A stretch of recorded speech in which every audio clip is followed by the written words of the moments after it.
ತಂದೆ ದೇವರ ಯೇಸುವಿನ ನಾಮದಲ್ಲಿ ಪವಿತ್ರಾತ್ಮನ ಸಹಾಯದಿಂದ ಕರ್ತನಿನ ಪಾದ ಪೀಠಕ್ಕೆ ನಾವು ಬಂದಿದ್ದೇವೆ. ರೋಗದಲ್ಲಿ, ವ್ಯಾಧಿಲಿ, ನೋವಿನಲ್ಲಿ ಇರುವಂತ ಪ್ರತಿಯೊಬ್ಬರ ಜೀವಿತಕ್ಕೆ ಬೇಕಾದಂತ ಬಿಡುಗಡೆಯನ್ನು ಅನುಗ್ರಹಿಸು. ಒಂದು ಸೌಖ್ಯವನ್ನು ಪ್ರತಿಯೊಬ್ಬರಿಗೆ ಅನುಗ್ರಹಿಸಿ ಕೊಡಬೇಕೆಂಬುದಾಗಿ ನಿನ್ನಲ್ಲಿ ಕರ್ತನೆ ಕೇಳಿಕೊಳ್ತಾನೆ.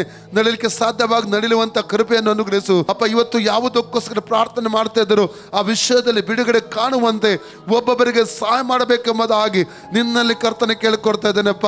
ರಬಕ ಶಾಂದಲ ರೋಗಾತ್ಮ ಶಕ್ತಿಗಳು ಈಗಲೇ ಅವರ ಶರೀರಗಳು ಬಿಟ್ಟು ಹೋಗಲಿ. Right now in the name of Jesus. ದೈವಿಕ ಸೌಖ್ಯವನ್ನು ಅವರ ಶರೀರಗಳಲ್ಲಿ ನಜರೇತನ ಯೇಸು ನಾಮದಲ್ಲಿ ಮಾತನಾಡಿ ರಿಲೀಸ್ ಮಾಡ್ತಾ ಇದ್ದಾನೆ. ಒಂದು ಅದ್ಭುತವಾದ ಬಿಡುಗಡೆ ಸಂಭವಿಸಲಿ ಸ್ವಾಮಿ. ಕಾರ್ಯ ಮಾಡೋದಕ್ಕಾಗಿ ಸ್ತೋತ್ರ, ಮಾನ ಮಹಿಮೆ ನಿನಗೊಬ್ಬನಿಗೆ ಸಲ್ಲಿಸುತ್ತೇವೆ ಯೇಸುವಿನ ಹೆಸರಲ್ಲಿ ತಂದೆಯೇ. ಯೇಸುವಿನ ನಾಮಕ್ಕೆ ಸ್ತೋತ್ರವಾಗಲಿ. ನನ್ನ ಹೆಸರು ವಿಜಯಲಕ್ಷ್ಮಿ ಅಂತ. ನಾನೊಂದು 4 ವೀಕ್ಸ್ ಮುಂಚೆ ನಮ್ಮ ಮನೆ ಅಂಗಳದಲ್ಲಿ ಬಿದ್ದಿದ್ದೆ. ಸೊ ಅದು ನನಗೆ ತುಂಬ ಈ ಮೊಣಕಾಲಿಂದ ಸೊಂಟದವರೆಗೆ ತುಂಬ ನೋವಿತ್ತು.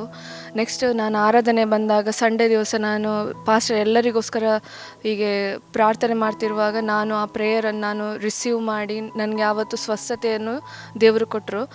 ಅದೇ ರೀತಿ ನಾನು ನೆಕ್ಸ್ಟ್ ಡೇ ಪುನಃ ಅದೇ ಅಂಗಳದಲ್ಲಿ ಪುನಃ ಬಿದ್ದೆ. ಸೊ ಪುನಃ ನನಗೆ ಅದು ಸೇಮ್ ಸ್ಪಾಟಲ್ಲಿ ನನಗೆ ನೋವು ಸ್ಟಾರ್ಟ್ ಆಯಿತು. ಸೊ ನಾನೊಂದು 2 ವೀಕ್ಸಿಂದ ಈ ನೋವಲ್ಲಿದ್ದೇನೆ. ಇವತ್ತು ಅಂದರೆ ಶುಕ್ರವಾರದ ಆರಾಧನೆ ಸಮಯದಲ್ಲಿ ಪಾಸ್ಟರ್ ಎಲ್ಲರಿಗೆ ಒಟ್ಟಾಗಿ ಪ್ರೇಯರ್ ಮಾಡ್ತಿರುವ ಸಮಯದಲ್ಲಿ ನನಗೆ ಇವತ್ತು ಸಂಪೂರ್ಣವಾಗಿ ದೇವರು ಬಿಡುಗಡೆಯನ್ನು ಕೊಟ್ಟಿದ್ದಾರೆ. ದೇವರಿಗೆ ಸ್ತೋತ್ರವಾಗಲಿ. ಆಮೇನ್.